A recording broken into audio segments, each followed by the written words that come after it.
Hi, I'm Matt the Storm Wizard from Northern California, working with the Airsoft Challenge program. Here today on Call Your Hits, a Storm Riders Airsoft podcast.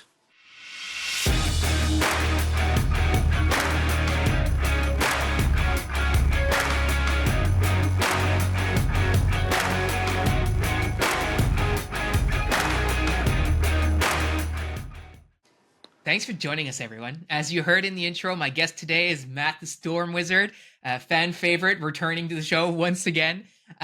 He's here to talk to us all about an Airsoft LARP event he recently attended called Zone 37, and I can't wait to get into it. Before we dive into the episode, I just want to take a minute to remind you guys that we are looking to get nominated for the 2025 Community Cultivator Award in the Random Airsoft Awards that are hosted by Random Guy Kev.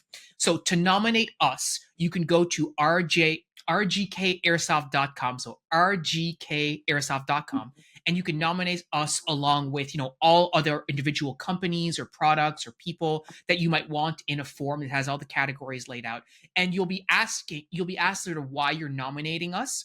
And what they're really looking for in this category is communities that bring airsoft to light in a positive way. And I've said this before, but I really think that our Discord and the Storm Riders Foreign Legion in particular really shows that we're not just like an online group, we're truly a positive, welcoming group of airsofters who have fostered community. So I think we fit that bill. If you do too, we would love to have your nomination. The nomination period is open until October 31st, so the end of this month. And once it closes, they're going to take the top 3 in each of the different categories to make the finalist list that people will then get to vote on. So we would love to get on that list. If you're able to nominate us, that would be amazing. We're so grateful. And with that being said, let's get to Zone 37, which I think is like called Chapter 1 Morning Star. If I'm not mistaken, like that's the subtitle of this event, right? That is absolutely correct. Like the Zone 37, as of right now, Zone 37 is like the overarching event series. And uh, what Zone 37 is a sort of post-apocalypse, Stalker, Fallout, Mad Max themed sort of thing, mostly Stalker, but other things, where there are radioactive zones that have created artifacts that treasure hunters, private military companies, and the United Global Forces or Federation, I don't care, the world police essentially are all going after these artifacts and trying to do stuff, right? They all want them for their own reasons, and they're all out there are hunting all the different types for those different reasons. And I'm going to be real, like I had an amazing experience, but I still don't know why the PMCs or the UGF were out there at all. But I'm going to tell you all about my interactions with it because it was super cool. This was Chapter 1, the Morning Star. This is probably going to be the only time that we played at the mill, the complex that we did play at. And I'm going to tell you, man, this place was amazing, thematic, terrifying, gross. And we'll get into all that about why it was such a good place for this. But it's going to be a continuing ongoing story series where we go to different interesting places like this every game, in theory a different zone or a different area in the zone to search for artifacts because of outbreaks of this radiation, stuff like that, and continue on forever carrying my doubloons from this game, carrying my character upgrades, my reputation forward to the next game. And so this location, like you sent me some pictures and stuff, it looked like you called it the mill. So I'm going to assume like it's a steel mill or something like that. Like it was an industrial looking facility, right? Yeah, it is. It is a shut down paper mill, and it was shut down Okay. in 2001. And it wasn't like a shut down and move out and everybody take your things. It was straight up abandoned midday. They got a shutdown order, as far as I understand. They got a shutdown order, had to shut down, like turned off the power of the factory. Everybody grabbed what they could and left, because it is abandoned. It is not like they didn't like move out all the heavy equipment, all the expensive stuff is all still there. There's enormous paper shredders. There's mulch all over the place, like paper mulch. There's giant vats of hardened latex from the paper making process.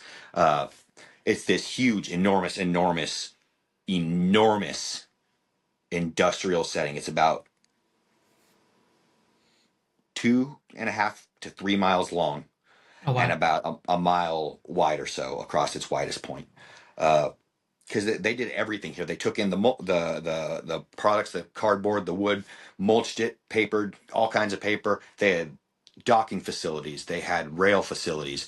They had office facilities, logistics facilities, production facilities. All of these different things in this one enormous complex that was abandoned in the middle of a workday 24 years ago and Mhm. has been left to rot ever since.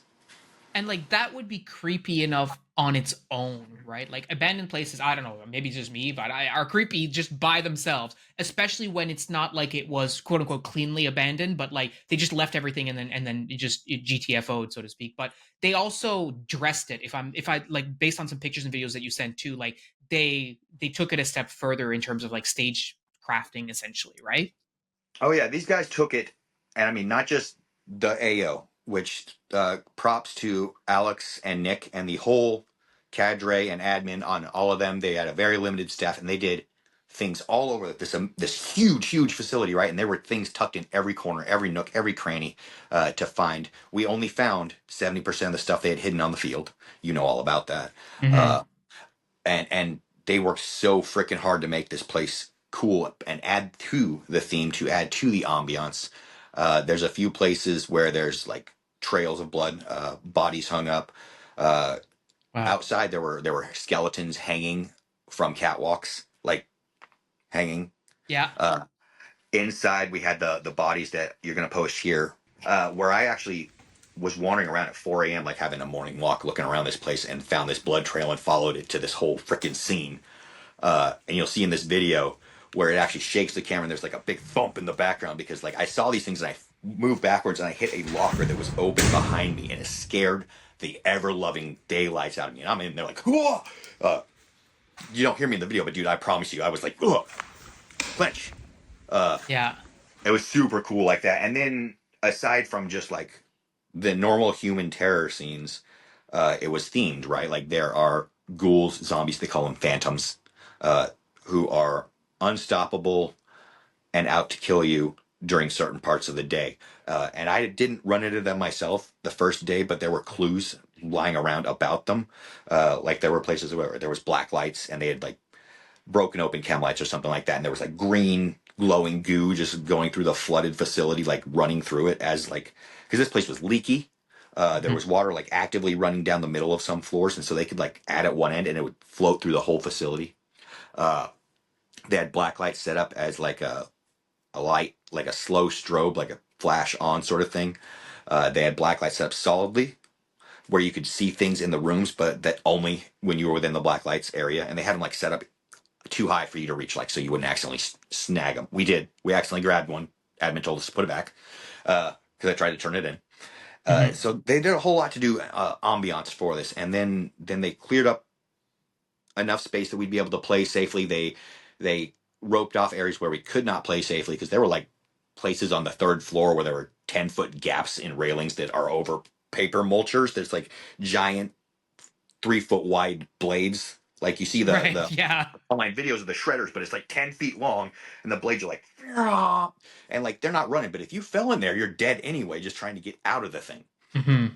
So there are a lot of places they went in and tried their best to make it safe, but it was still a very phenomenally dangerous place. They had a lot of safety rules in place. Early on, I was salty. They wouldn't let me wear shorts. Once I was there, I'm like, thank goodness I'm not wearing shorts. I would have cut my legs open 1,000 times in 1,000 places in here without even realizing. Mhm. Uh, it was a lights on whenever you move situation.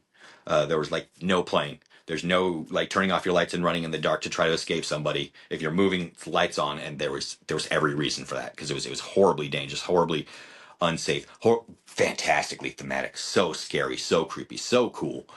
Uh, It sounds like you're and describing like a big like haunted house with airsoft kind of almost, right? Like it was, dude. That's what a lot of it was. The place felt genuinely haunted, and I want to. I'm gonna save that for like as we're walking through because I always know we do our timelines, and I'm mhm. gonna get to what I saw each day and what I found. But basically, the place is abandoned midday. It's full of real, as I would call them, consider them like ghosts of people, uh, and it has a really haunted feel when you're Yeah. inside with a friend, by yourself, lights in the distance, anything. But then there was also outdoors where it was safe to run, where it was just a lot of cleared spaces, buildings looking up and down on things, a lot of like catwalks and stuff looking down on things because you could actually get very high. In one of the pictures I sent you, there's like a silo looking thing. It's about 10 stories tall, and we had players up there Wow. launching chalk rounds and launcher rounds down on the technical, trying to hit it from up there without getting hit themselves. Right? It was fantastic.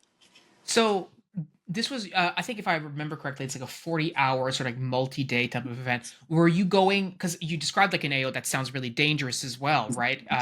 Were you playing at night, or was this like strictly daytime only? Like, how did it run? Like, how was it paused in terms of timeline, or was it? There were no pauses. There were no safe zones. There's nowhere uh, on the field except for very specific safe zones where you can take your goggles off. If you're sleeping on the field, the PMCs and the UGF all slept on the field in tents, and they had to keep their eye protection on while they were sleeping, or have some sort of eye protection they could wear while sleeping, because it was perfectly okay during a raid if you could see somebody through their tent flap to stick your blaster through and light them up. Oh wow. So if they left it open at all, then it was legal, fair game, right? And still, like, if you were in your tent and they would have been able to get you and they're standing outside, you die, right? You pretend you're dead, like give up your lootables, whatever. Uh, and so I was sucked to be them. But I, as a civilian, lived in the city, which was a no fire zone. And but even so, like, everybody's carrying live airsoft guns all the time, so you keep your eye pro on. I found a room on the bottom floor of like an office building where they housed most of the civilians.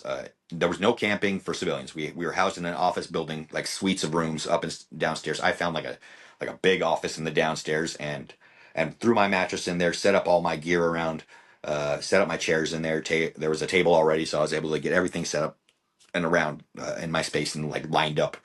It was a very private space, like had closing doors. And the only clean room in the entire building.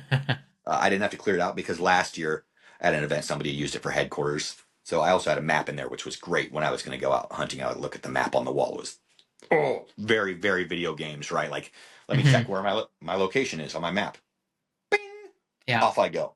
Uh, so that was super cool. Even like that was thematic, right? When we ate, uh, when we were cooking, we were still only 100 meters at most from a live BB fighting zone. So it was still iPro on all the time in the city.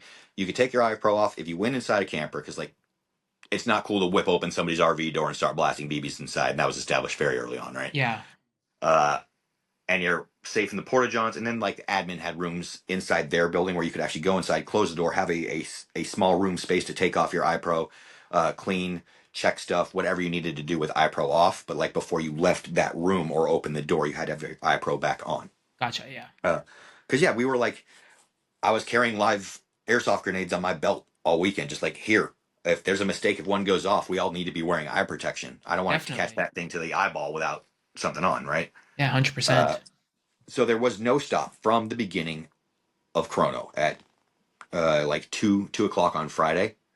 Uh, iPro on, that's it, full stop until Index at 11 on Sunday. Wow. Uh, So let's go through it. So like you were at this event, you were rolling with some of the ACP guys, if I'm not mistaken, because we talked about this last time you were on. But in true Matt fashion, like you were still like your individual contributor kind of situation. So tell us a little bit about like the game start and what you were doing basically right from the get go. Okay. So I rolled in. Due to a series of unfortunate events, I was not able to take my RV. I was planning to car camp out of my Subaru, packed all the stuff for the RV, camp stove, mattress, everything into the Subaru, went up, and that was before I found out that we were going to have these rooms, right? So Hmm. after getting there, I found out we were going to have these rooms, just hauled all my stuff out of my car, inside, put it, set up in this room, magnificent. 11:30, I was set up and stashed in my room. Unfortunately, Chrono didn't start till like 2:30, and check-in didn't start till 2. Uh, so we had some time to kill, and then once it started, everybody was already there. So it was long lines for Chrono, but you expect that at any event, right? Hmm. Another unfortunate thing was the line for Chrono was in through the civilian building, and it got a little muggy because there were like 200 dudes in there. It was like humid, so we were Hmm. all fogging up in there. But still, everybody's starting to get in the mood, having a really good time, starting to adopt their personas as they're going. Like there were a lot of fake Russian accents going around, uh, Hmm. and like I've never heard so many different terrible fake Russian accents, but I'm here for it, bro. I was having a great time. Uh, Putting on their personas, like you see groups of dudes all dressed the same, but like aside from the PMC Titans, which was the tan team, because like 90% of them wore multicam. Hmm. Uh, then PMC Rubicon, which was the green team, they were green. Right. Like, so they wore all the different Rust 4s, M85s. They had a much wider variety. There was lots and lots of different camos on the green team. And then UGF was black.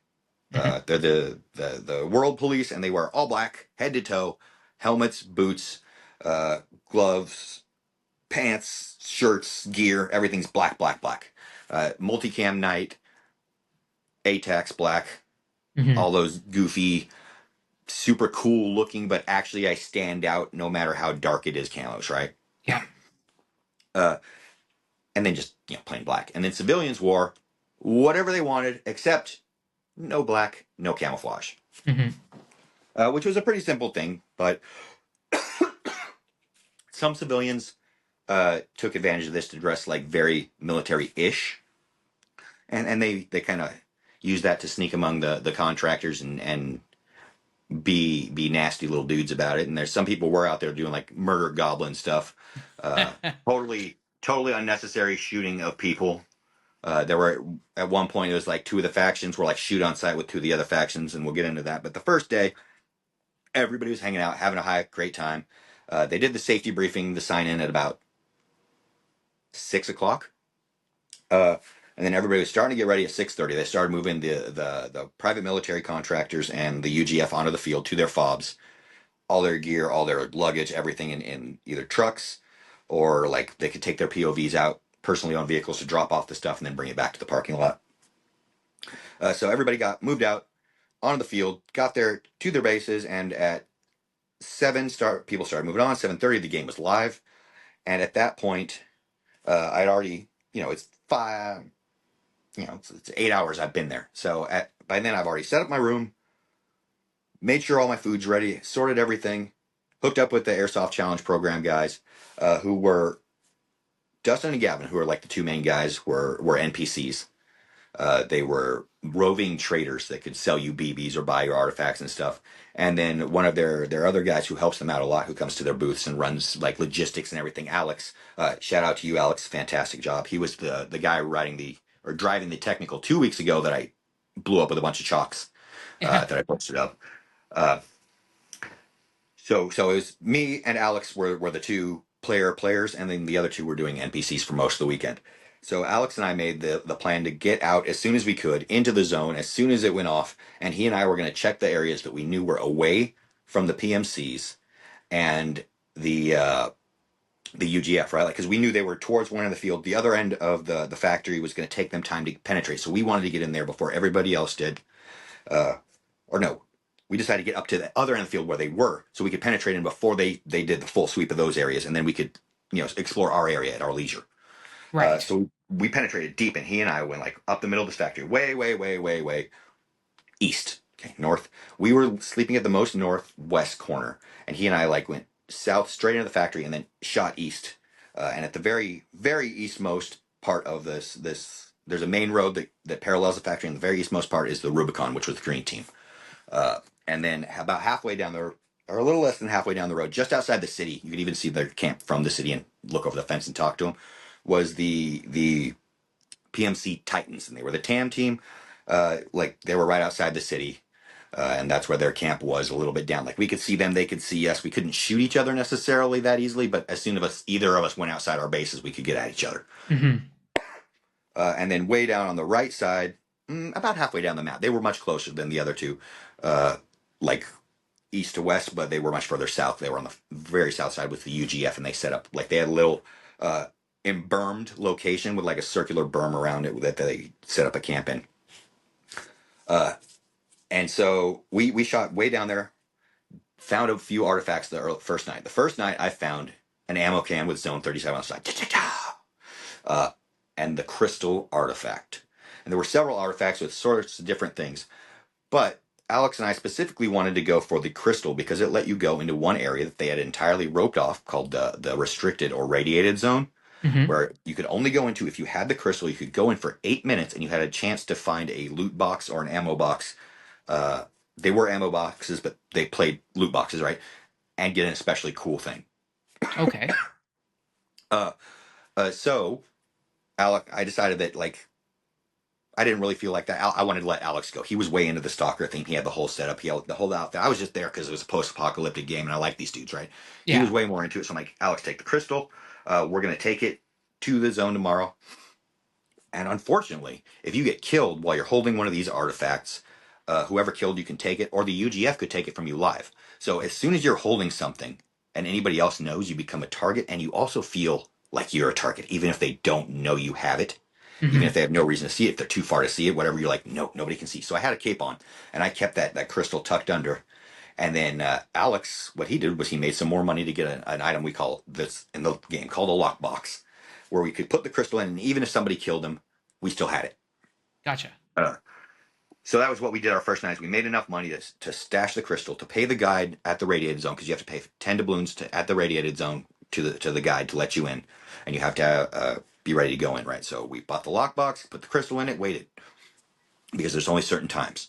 So for the rest of that night, I decided to just go exploring, and he and I split off to go our separate ways. I went back and ate food because, man, like, it's important to stay fed and hydrated at longer events, and that's even more so if you're really excited about it, because you could get way into the game and forget to eat until way too late. Fortunately, I didn't have that problem. All my meals were taken care of for me, uh, so I didn't really need to worry about it. And so I just came back. I ate, did all my stuff, went back out. Uh, he continued on. He's a much younger dude. He was ready to go. And I wandered around a long time. It was about 10:30 at night. I'm just wandering around this factory. I'm just looking at stuff, right? And suddenly I see a guy, a civilian, just lying down on the ground in front of me. I'm like, oh, what the hell happened out here? And I walk up to him, and people start yelling at me. I'm like, what are you doing? Identify yourself. Who are you? And I'm like, hi, I'm Matt. And there's like flashlights in the dark, every direction. And I see the dude, and I'm like, hey, do you have a tourniquet on you? He's like, yeah, dude, it's in my pocket. I'm like, hey, I'm just gonna. And so like I'm looking around, and they start taking pot shots at me. I hear BB's like hitting short, and a few right by me every direction. Right. Fortunately, I Hmm. get this like dude tourniquet. He gets up and he takes off into the darkness, and I backed up a little bit, and I'm like, what are you guys even shooting at? And at this point, we're all deep in the role play, right? And these guys are like, we're UGF, we're taking over this area. There's a curfew. I'm like, you can't curfew me. And like three or four of them got around, like very hostile, yelling. They had the truck. The truck had like one of those big light bars, and it's like, boom, Yeah. blinding, wonderful. I'm hanging out. Dustin happened to be wandering nearby. He's like a trader, right? And he's very distinguishable. So I'm like standing here near him. I'm like, I'm just hanging out with the trader doing a thing, and I waited for them to go by, and they are all yelling, all like big gun military police dudes, right? We're like, we are in charge here. You're going to go ahead and obey the curfew. Let's not catch you out here again. We're gonna let you go this time. And they started walking away. I'm like, you know what? You don't get to curfew me. So I pulled out my grenade launcher and I shot the truck. Uh, Blew up the truck. Everybody near it dies. There was a guy who happened to be far enough away that he immediately shot me down. But this was the start of my personal war against the UGF. Uh, Yeah, listeners at home, Matt hates authority. This is what we've learned. Nobody gets to curfew Matt. yeah, no, that is exactly what happened. So I blasted that truck. I waited. Somebody came up eventually and like tourniqueted me, and like I wandered off into the darkness. Uh, Not to run into them again that night, but I avoided that whole area because I wasn't ready for screaming jackboots, right? Yeah, Uh, seriously. but in the meantime, I found that ammo can, that loot box, and I brought it out and I won a prize, and I'm going to tell you what it is now. At the time, they made us wait till the end of the game because they wanted everybody to come up, take the pictures with the sponsor, be there for the AAR. Yeah, it makes sense. But inside my loot box was this Poseidon Orion pistol, and That's not an AAPO one. it isn't, dude. It is so cool. It's super aggressive looking, right? Very Yeah. neat for this sort of themed game. And I got it in a loot box, bro. And it's like, oh, yeah. It's a moment. It's a thing, right? Yeah, It yeah. feels so cool because it wasn't like a raffle I won, right? I went into this giant decrepit building. I came out with a box, and in story, in this box was this pistol. And in reality, I came home with that pistol. And I Yeah. love that. That is so, So so cool. just to clarify my understanding, you found this pistol and you got it basically it's like you got equipped with that pistol in that moment and also you get to take it home. Uh, they did not give it to us in the moment. Okay. All the prizes were kept inside so that like if a loot box or something got taken by random vagrants were not losing prizes. Gotcha. So what Right. was Right. Right. actually inside the box was a ticket. Like I brought it in. They opened it. They read it inside without me seeing, and then they said, "Okay, at the end of the day, at the end of the game, come see us and we'll." Or like there was a big giveaway at the end. They're like, "This is what Oh, you." right. Okay. Yeah, I understand. But next So game, for example, you're equipped with that if you wanted to, or whatever, right? exactly, Yeah. and I Gotcha. will be. That is going to be. I'm gonna paint it. I'm gonna make it super cool, super styled, and Hmm. it is. Yeah, it's going to be my mark because my character is known now. Uh, because I started a one man insurgency. I did the whole exploration, brought everything back, came back like to my room at like 11 o'clock at night, settled in, went to sleep, woke up early because I always wake up early at about 3 o'clock, 3:30, and I'm like, I could go back to sleep, or I could go check this place out while nobody's up. Out, whoosh. So I put on my clothes and I started exploring, and I spent a good 2 or 3 hours just wandering around this abandoned mill, and it's so nasty and so cool. It's terrifying, absolutely terrifying. Was there Uh, anybody else around at that time? at that time, there were other explorers, but they were so far away, and it was like maybe one or two other. I saw like two flashes of light in the distance that whole morning before sunrise, and then like I went out and just wandered. I didn't find anything during that.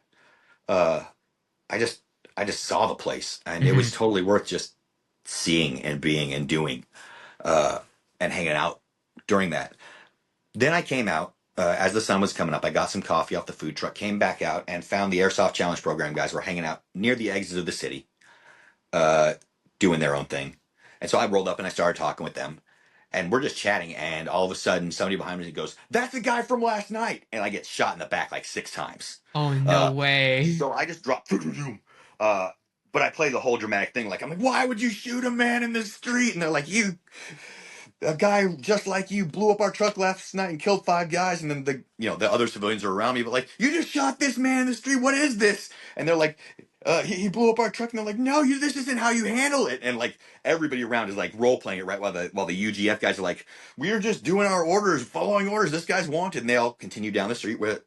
But then the truck's coming up behind them. Somebody turned to kiss me, and as I'm getting up, I try to blow up the truck, and one of those guys looked back and goes, "No, he's up again." Shot me right in the chest. Permanent dead. Did not blow up the truck that time. But the truck driver got out and he's like, "Did you get me again?" And I'm like, "Not this time, bro." But he stopped and looked around and everything, So and they so knew I'm for like, sure, like out of character, they knew for sure, like that you were the same person from the previous night, though. There was out of no, character, yeah, yeah, yes. And so what I played it off is like, "Well, you guys killed that guy. You probably should stop killing the guys who are just wandering around, right?" yeah, Uh, yeah. and so That's I so came out. funny. And so then I did some other stuff while these guys were out. And at this point, I found out that the UGF, if they saw me, it was shoot on sight, uh, because of that. And so I'm like, okay, I'm just gonna watch my step, avoid their base, go around other areas. If they come into the city, I'm just gonna either duck into the city where it's a safe zone, or I'm gonna wander off into the factory so they don't see me when they're coming out. And I just watched out for this for a while. Uh, and then I found out that Tan Team, the Titans, had teamed up with them. And so I was like, I don't want to go in front of them, but they're right outside the city. So I joined Alex going on another mission because he's like, "Hey, I'm going out on a mission, a goodwill like water run, but we're getting paid for it." So they offered us 12 doubloons for the two of us. Uh, and it's hard to establish the currency. I mean, we'll try a little more later if you like, but they offered us a good amount of in-game money to go deliver a case of water all the way down the road from the city to Rubicon at the very end. And then there's a water point 200 meters from Rubicon. We get from them and take it over to Titan. Uh, and so it's really a stupid thing to be doing, but it makes sense in game, right? Like Yeah. it's a mission. So we get down there and we deliver the water to Rubicon, and I find out that like civilians have all had a good interactions with them, and they're just generally cool with civilians. And I'm like, awesome, good to know. We grab the other water, take it over to Titans, and they're like, we were supposed to be hunting you right now to turn you in. And I'm like, well, here's your water. And they're like, we're not going to take you right now because you brought us this stuff, but we wanted to give you the heads up. Uh, so I just started looking out for them too. Like anytime I came out of the city, I made sure none of them were near the gate or ready, or that I wasn't alone, uh, Hmm. because I was attempting to blow up the truck. To be fair, Yeah. and I'm a distinguished guy or a distinguishable guy, right? Like I had my hat, I was wearing a cape, I had a costume, bro. You could see me coming from a mile away and know it was me. Hmm. Uh, so what I eventually built it up into is like when people would roll by and be like, why, why are you fighting the UGF? And I'm like, Matt has to fight for his own freedom and his own rights to pass across the zone. Nobody will impede Matt. Anybody who wants to walk across the zone freely can take up the hat and fight to keep himself free. Mm-hmm. Uh, but I only fought in retaliation. It's always they struck first and then I struck back. And that's how I established They myself. drew Like, first blood, right? To paraphrase a very famous movie. exactly right. So we made the water delivery, and Alex and I were done with that about 11. We went back in, had lunch, ate and ate and ate. It was a great time. Uh, and then we just hung out for a while, and then we're like, okay, what are we gonna do now? And then the Airsoft Challenge program guys are like, all right, we're gonna go wander over to this different part near the radiated zone to find out what's going on over there. I'm like, they're like, do you want to do caravan guard? I'm like, yes, absolutely, I do. Uh, so I had my gear on. Alex and I stood on the outside of them, walked them down. Nobody harassed us then, but we were like a group of 4 dudes, and 2 of them are known NPCs, and we're just walking, right? Until we almost get to Rubicon Base. And we're walking on the road, and I look over and I see a whole UGF convoy. And I mean, there had to be like 20 dudes. The truck at the front, 2 dudes in front of the truck. And like Gavin looks back, he's like, Matt, these guys don't like you. You better duck. So I duck behind a piece of cover, and then I hear the convoy stop. And I hear the freaking loudspeaker on the convoy go, Matt, we see you back there. And I said, all right, now I have to do this, right? So I pulled out my grenade launcher, popped up, and I hit a flamingo right into the door of the truck. Dead. Nice. This time there was nobody close enough to get me, so I took off running up the road where I knew the Rubicon were, and UGF is following me. I realized that like there's nowhere to go. Like if I take a left, I'll be running into the Titans out in the open, even if I try to get back to the city. So then I book it right into the Rubicon base, all the way at the east end. Run inside. And they're like, "Hey, what are you doing up here?" I'm like, "Oh, the Yugis are coming, bro." And they're like, "The Yugis." I'm like, "Yeah, UGF. I'm trying to slur them, right?" Yeah. But anyway, they're coming.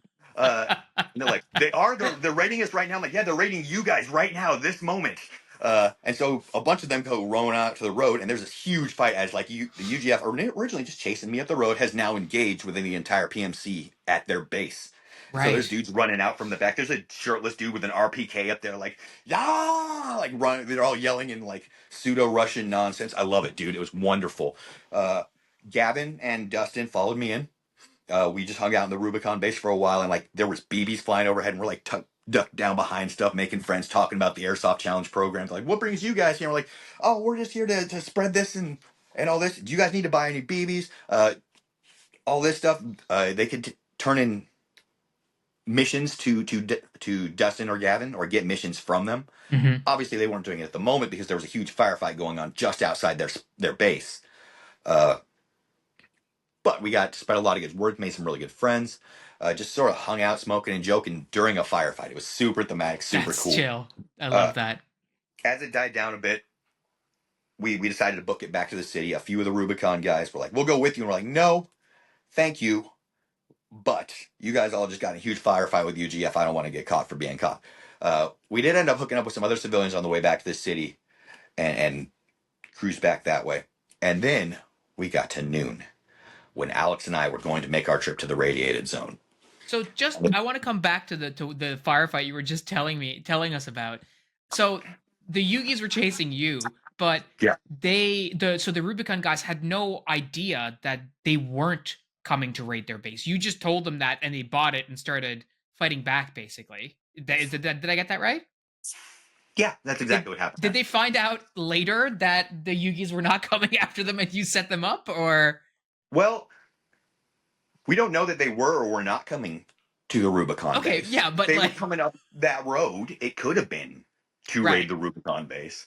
They weren't on good terms with the Rubicon. There's every chance that's what was happening. I'm not necessarily lying, but So yeah, probably. but you just never mentioned the fact that they were chasing you specifically at that Yeah, I particular didn't roll it. moment. Like, I mean, I did after a while. I'm like, what's going on? And they're like, oh, well, I shot their truck. And they're like, you blew up their truck? I'm like, yeah, off we go.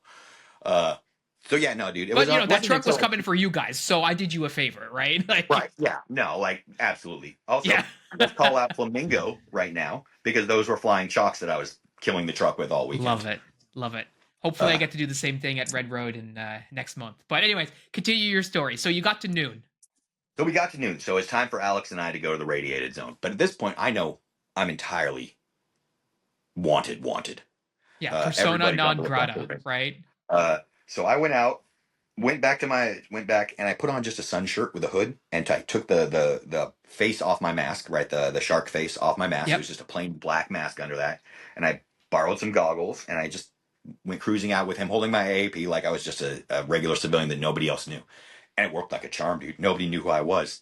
The ACP guys, like I was in there talking to them, they're like, "Who the hell are you?" And I'm like, "Oh, it's me, Matt." So Nice. we managed to make it all the way across the zone, dead opposite corner by about noon 30 for Alex to get to the guide and go in. And he like runs in and it's like a burned area. You can't see anything from the outside, like directly in, and then it turns off and apparently it's a big maze and dangerous. And there's like 6x4s over water that he had to like go over. And that's why you have like a guide and only allowed to go in like 8 minutes and stuff.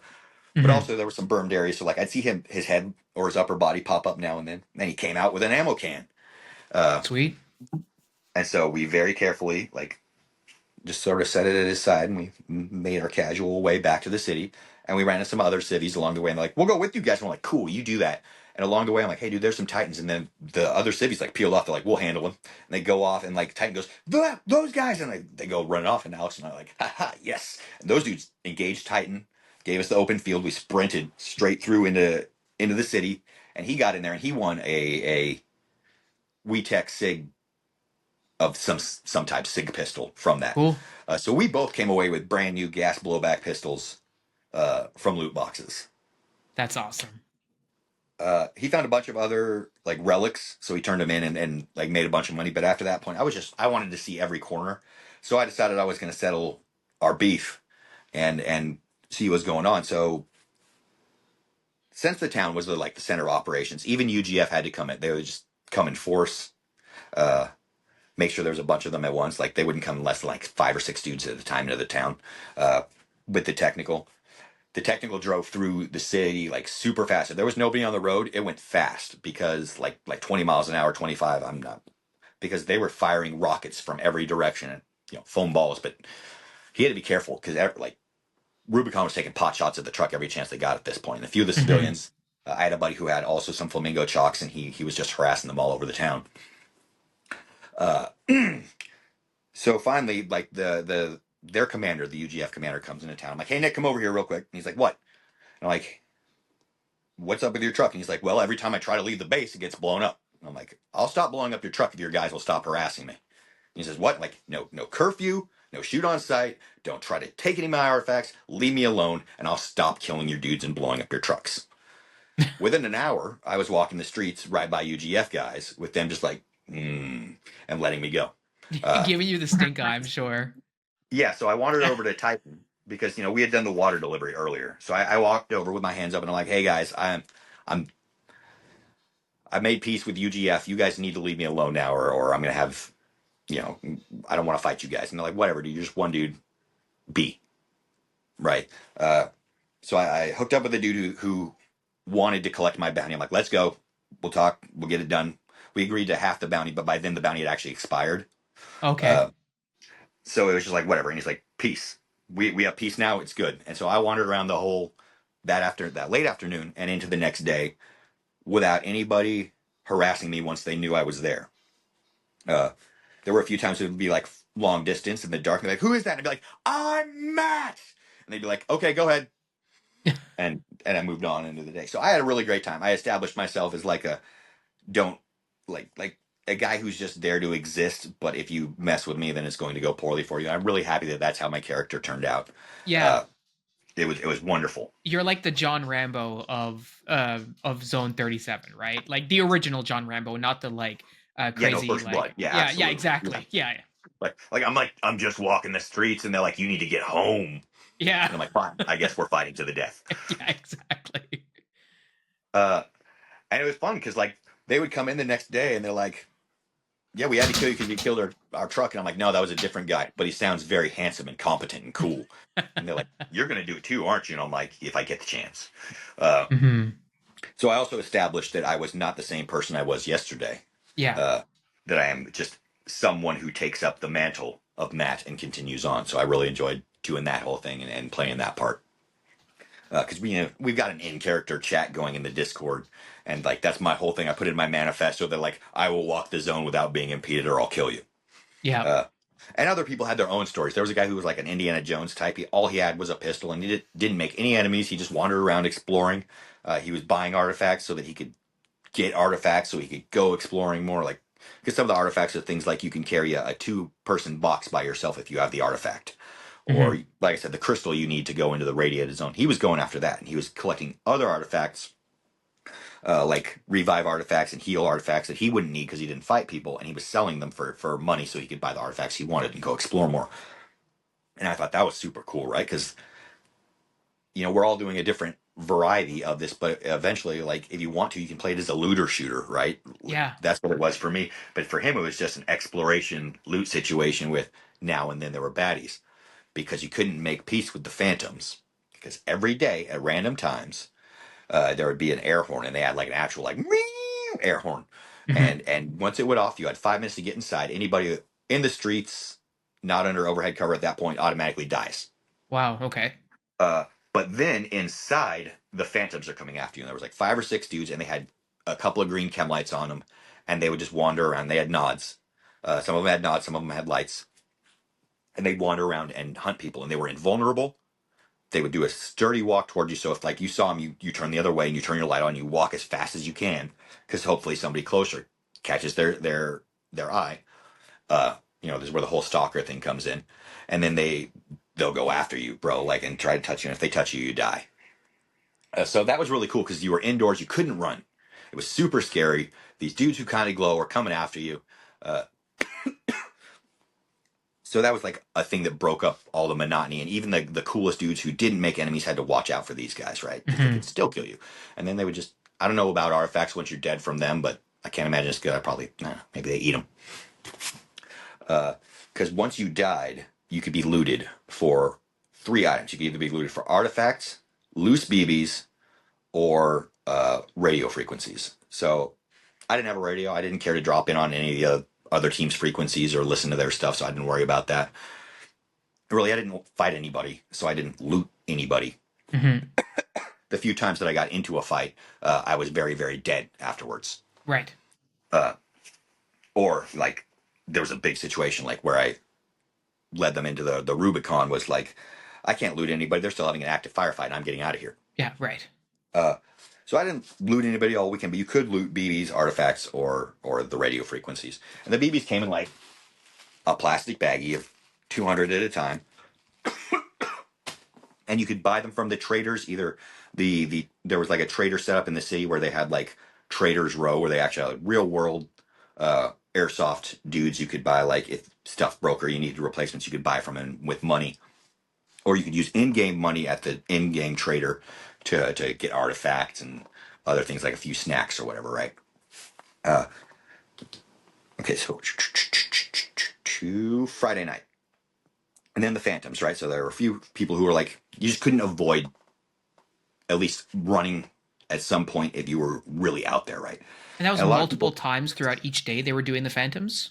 yeah, they were like, I want to say 3 the first day. Uh, at night, it's just they're considered to be active all the time. So if you go indoors, you just have to look out for them Does that because they can't include let it. in the city as well, like where you were No, no. sleeping? Once you're in the city, you're safe, but they could go. Uh, and I don't think the it was indoors only. Sorry. So it's indoors only. So they could go into places where the players had objectives. Like I understand there was a lab that one of the PMCs was guarding at one point at some corner of the city, and so they could go in there and mess with the people around that. But like the camps were in the open, so they couldn't go outside and mess with the camps or anything like that. And the city was like a no fight zone anyway, so they didn't bother going in. Uh, if you felt like being thematic, you would all go inside during the missions during the city. But like a few times I was out smoking or cooking or whatever, so it's like, oh no, we'll just pretend. Yeah. Excuse me.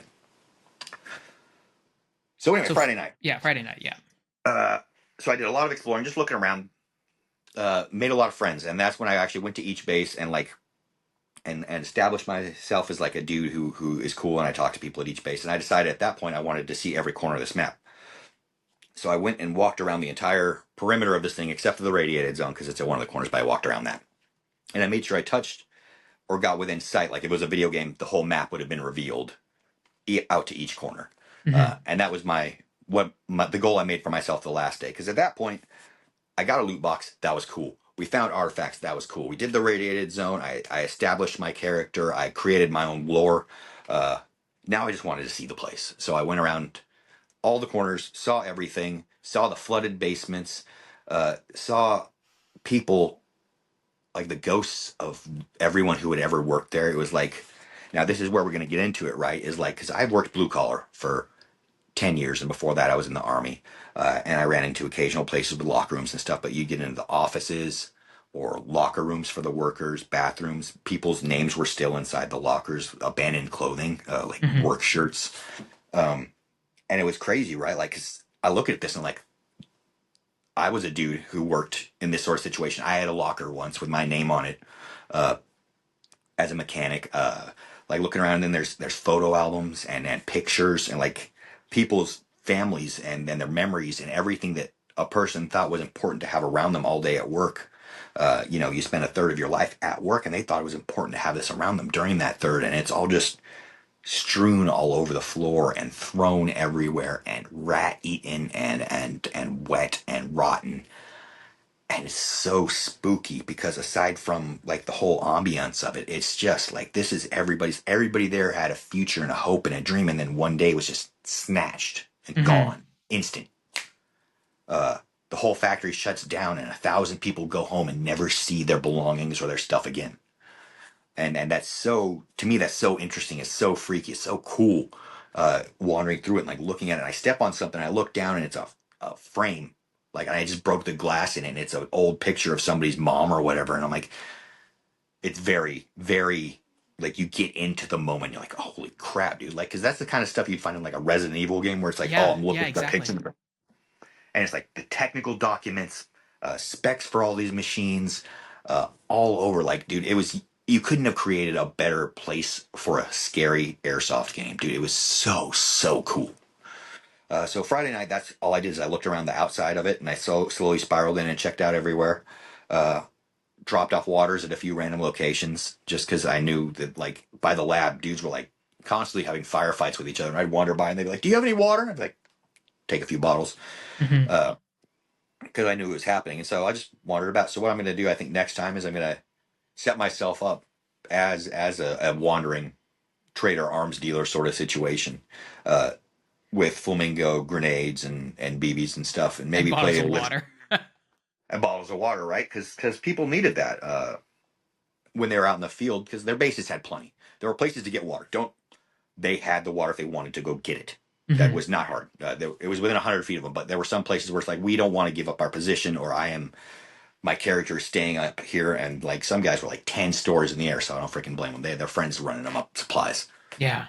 because they were like up there, bro. You don't want to go up and down that thing all day. Was there So they did any? require. I'm just curious, like from a gameplay standpoint, like was there any prohibited equipment? Like were you allowed to carry a water bladder if you wanted to, or like were you Uh, able to carry nods if you wanted to? Like uh, so water bladder or something like that was encouraged. okay, We had to have the capability of carrying a liter of water on a person at any time. And I had pockets, so I stuck water bottles in my pockets or my mag pouches. gotcha. Some people had hydros, some people had canteens. Either way, you had to have, by the rules, a liter of water on your person. As far as equipment goes, they didn't have any prohibitions on military style gear for civilians. So a lot of dudes had like plate carriers, fast helmets, nods, stuff like that. They're looking into actually reducing that next year to make them seem more civilian and less, CIA on vacation. Hmm. Uh, because there were a lot of cross or mix ups because of that, with people thinking that civilians at first glance were a PMC because they were wearing like a green helmet around a corner, right? Hmm. Uh, so that's going to be something different. But only your guns had like attachment limits. Like aside from your flashlight, when you're required to have a flashlight either on your gear or on your gun, and I had a headlamp and one on my gun. Uh, you could only have one attachment on your weapon as a civilian, either like a scope or a foregrip or something like that. Uh, it would have been important if I had ever run my rifle, but after Corona, I put my rifle down, and I promise you, I did not pick it up again until Sunday when I put it in its box and left. I didn't fire a BB all weekend. I Really? fired 4 chalk rounds, and that was enough to do everything I needed across the entire zone. That's Uh, hilarious. Yeah, no, after Chrono, I didn't fire a BB. I didn't like I had my light on the pistol. So like when I was wandering around, it was very scary, right? Hmm. But I there was no point where I saw a bunch of dudes and I'm like, I'm gonna draw my pistol on them. It was either there's too many dudes for me to fight myself, or the truck is there and I'm gonna kill them all by shooting a grenade at it. There was no I'm gonna have a rifle because I'm gonna get in a personal firefight with a bunch of dudes. Because no, I'm outgunned in every situation. That's the whole point, right? Is I shouldn't have the best gear. I should try to avoid open conflict with military powers. Yeah, yeah. But I mean, hey, if they don't want to let you buy and they want to enforce curfew, that's their mistake. Well, see, and now that's how you make insurgencies, bro. Yeah, exactly. Yeah. Is I'm like, leave me alone, be polite. They're like, we're in charge, and I'm like, you're really not. Leave me alone. And they're like, we are. We promise we're in charge. I'm like, Nobody's in that's charge of basically Matt. it. And like the next day, they're like, you ignored a lawful order. I'm like, your law means nothing to me. Uh, so I had a great Yeah. time like playing that whole thing. And like the guy, there was one guy who was like way on it, who was killed during the my ambush at night. And speaking of, it turned out the Rubicon had been setting up an ambush for the truck just a little further down. So the moment I blew up the truck and the guys came out to recover it, they got ambushed, unrelated to me being there. It just happened. Oh my god. Uh, so they like all just like flooded out above them and were just pouring fire down while they tried to recover the truck. And I'm lying there like dead on my back, like, man, this is a pretty big outcome from firing a single chalk round, right? Yeah. Uh, Wonderful. And I sat my whole time there. It was great. Uh, So Friday night and then into Saturday. The event ended on Saturday during the day. Is that right? Sunday, Sunday. Sunday Oh morning. my god. So you still have like a full day and a half basically of Sorry, no, I action. told you all the way through Friday. Woke up Saturday. I've been the one who said Friday night. So yeah, this is Saturday night by now. Saturday night. Where I'm Okay. done. So Friday night, I started my first truck attack.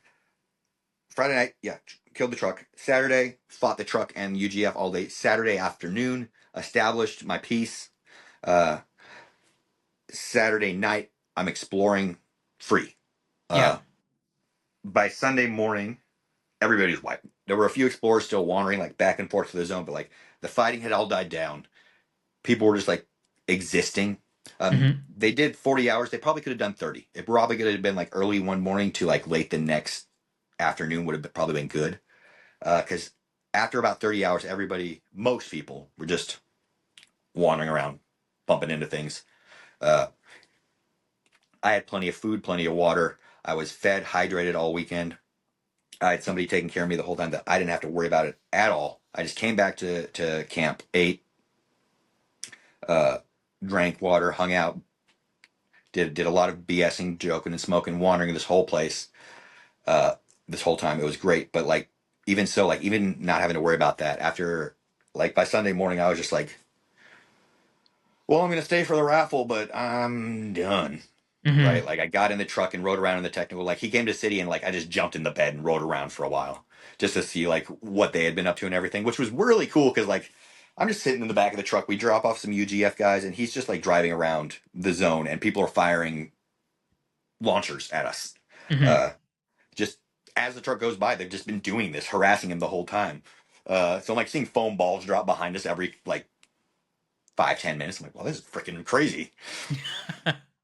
And we went out and had to let a few people out of the gate, some early leavers, because they actually had the whole place like locked up because they couldn't have people going to and from unless they recorded them for safety purposes, right? Like Yeah. we Yeah. need to know every single person coming into this horribly dangerous place. We need to know the moment that every single person goes out so we can track every one of you. Hmm. Uh, because they had to, before they could shut down, they had to be clear that every single player was accounted for and out of this horrible death trap of a factory Hmm. because it was a horrible death trap of a factory. Uh, so that was cool. So I rode in the truck for all that and got to see the facility from a different place. I stood up on the truck and looked around and like oh, it's so cool. So Sunday, yeah, we all just like sort of shut down. Sunday morning, I packed up everything, walked it all out to the car, packed it up before the end of the event. Uh, like so, I was at Sunday as we got down. Everything was packed in my car. I was ready to go, except for the belt I was wearing with my cape and my hat and my mask, and that was it. So that we could get good pictures during the AAR at 10:30.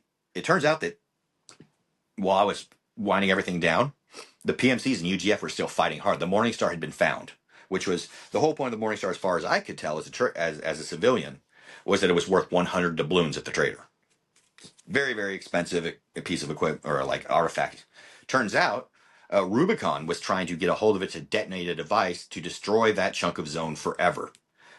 Titan and UGF wanted to take all the artifacts for themselves, stop this detonation so that they could continue harvesting the artifacts and all this stuff. And somebody stopped the Rubicon from detonating. Like they had found the Morning Star, took it back to Rubicon, and half an hour before the game was scheduled to end, it was stolen from them. Their device malfunctioned, and they, as a faction, were considered to have like failed and like index right there. Like their device detonated, killed everybody in the region, but did not destroy the zone, didn't ruin anybody's plan forever. So we called index at 10:30. Everybody came back in. 11:30 they did the AAR, the raffle, and then when they showed off what everybody got in their loot boxes, and they called us up by name, and they're like, "We've got," because we all had our zone IDs. It was just a piece of paper with like a number on it, and whenever we turned in doubloons or whatever, we put it down. When we turned in our loot boxes, they wrote it down. So at the end, they called us all up by name, and they're like, "Here is your prize. This is what you found in this box." And again, that's when I got this Poseidon Orion. Oh, dropped the magazine on myself. Uh, got this Poseidon Orion #2 combat. Ooh, ah, yee. Donated by Evic for the event.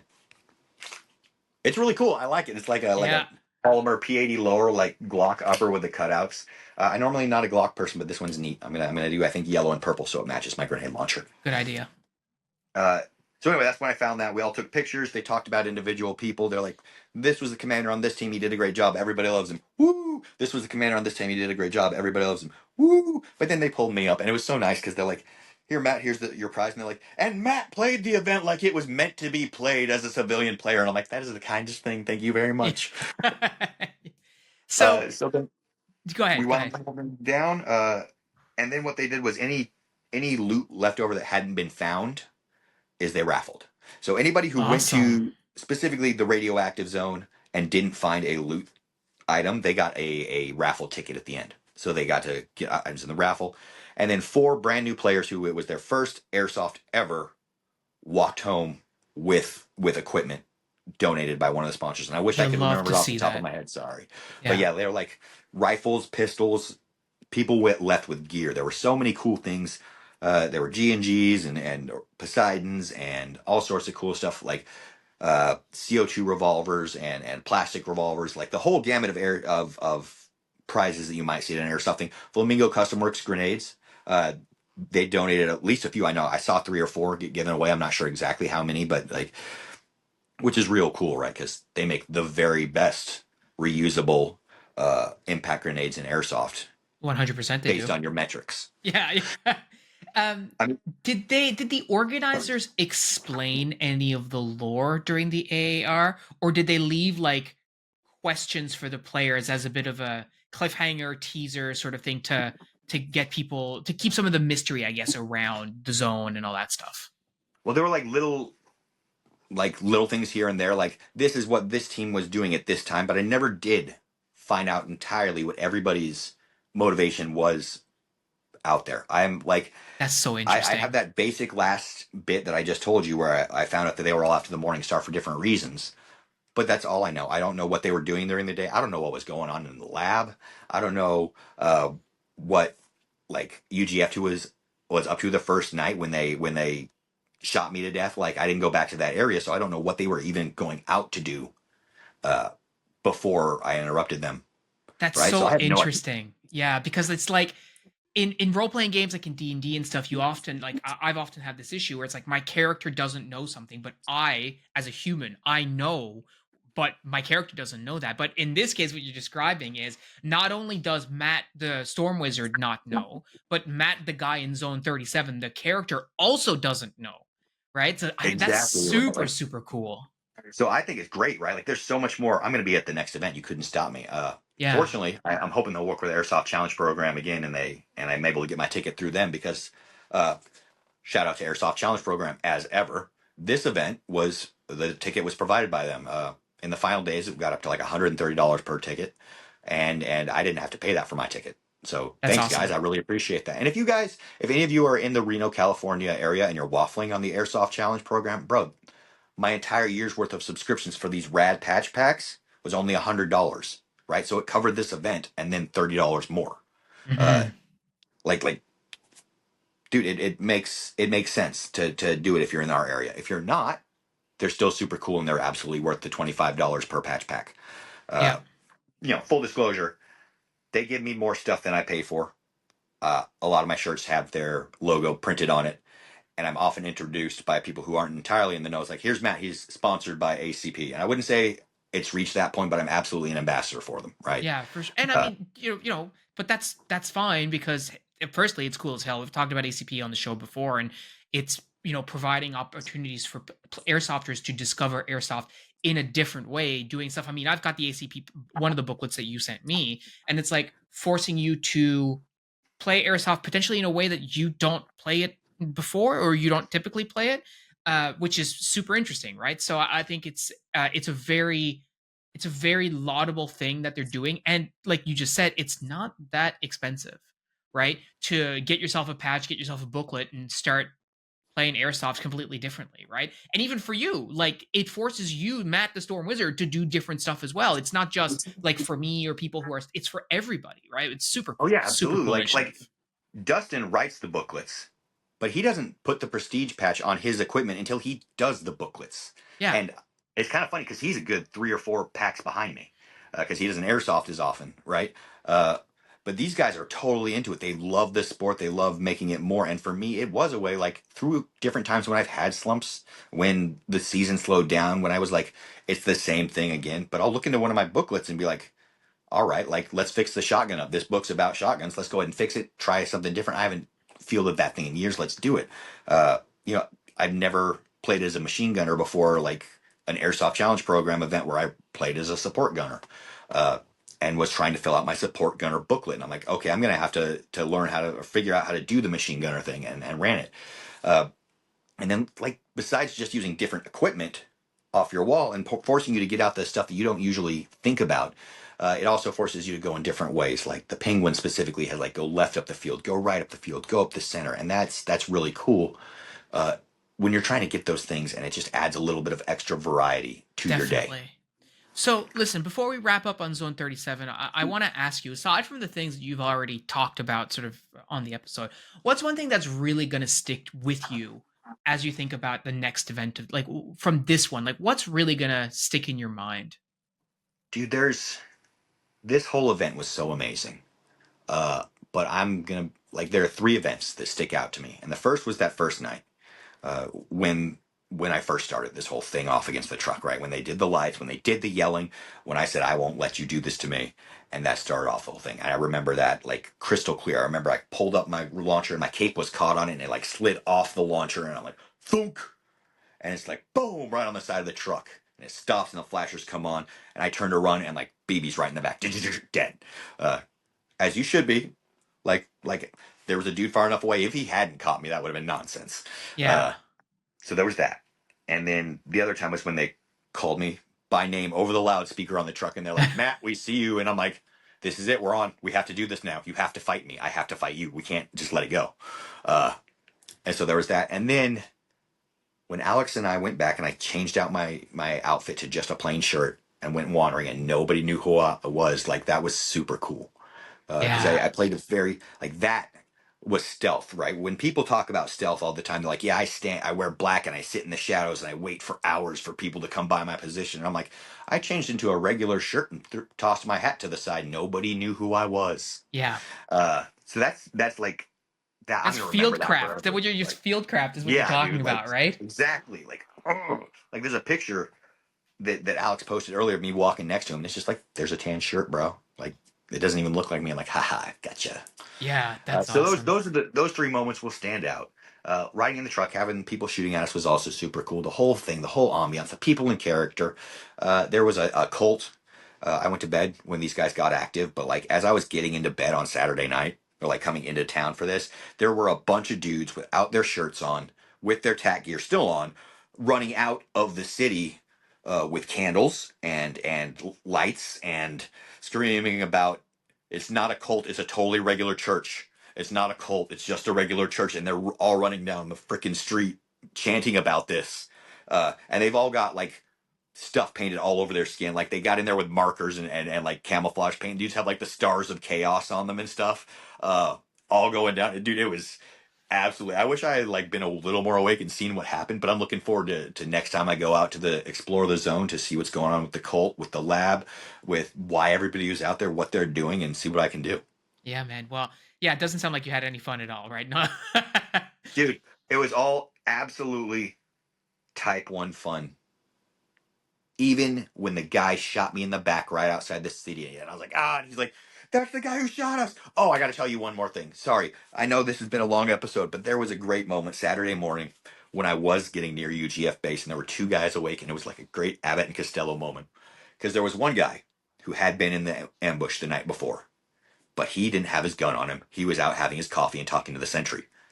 And the sentry was well rested, had not been ambushed, was happy with the world, and he's sitting there with his rifle. And I walk up, and the one guy goes, "Hey, hey, shoot that guy!" And the guy's like, "Hey, what are you doing over here?" I'm like, "I'm just walking." He's like, "Well, you can go. You don't have any guns, right?" I'm like, "No, not really." And he's like, "Okay, you can just go." And the other guy's like, "No, he shot us. He shot five of our guys with a truck. Just shoot that guy." And he's like, "We can't just shoot civilians walking by." He's like, "He's not just a civilian. He's just shoot him, shoot him." I'm like, "Didn't you guys shoot the guy who did that last night?" And the sentry's like, "Yeah, didn't you guys shoot him last night?" It's like, "Yeah." He's like, "Well, then he couldn't be the same guy, right?" And I appreciate that this dude is like getting into it, right? He's like, he was wearing the hat, and I'm like, it just sounds like a really handsome dude who did that to you. And I'm like wandering off, and I still hear them in the background, like, dude, we can't just shoot civilians. And I was like, shoot him in the back, hit him.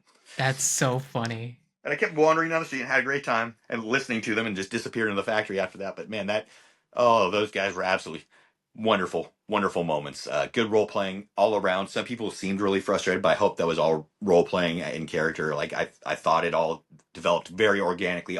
Most of the things seemed in story. There was a real world conflict, but sometimes the young airsofters do dumb stuff and people get offended and do dumb stuff and don't quite do the rules right. But we won't get into the drama on the field that Yeah, had yeah. nothing to do with the game. Yeah. Right. Uh, Well, listen, Everybody, it was all type one, straight. Freaking Chrono got a little musty, but even then I was having a great time. Right, type one, 40 hours it straight. it certainly sounds like it was type 1 the whole time. I'm always really jazzed. I can't wait to hear about the next one. I mean, we're gonna have lots of conversations between now and then. But Matt, thanks so much for coming on and talking to us about this, guys. There's he's posted some pictures in the Discord. There'll be some pictures you likely will have seen if you're watching the video version of this podcast because Matt sent them to me. But yeah, that's all we've got for you this week. Thank you so much for listening, and we will talk to you next week. Thanks so much for having me on, Phil. As ever, thank you. It's been a great time. I do want to say one more time, thanks, Alex. Thanks, Nick. Thanks to the whole Zone 37 staff. Thanks to Flamingo Custom Works, Mark specifically, but the other guys working there, working to improve their product. Thanks to the Airsoft Challenge program, Gavin, Dustin. Thanks for making this all happen. Alex, thanks for being an absolute bro with me the last couple of weekends. Y'all have a good night. Have a good day. Enjoy Airsoft. Take care, everyone.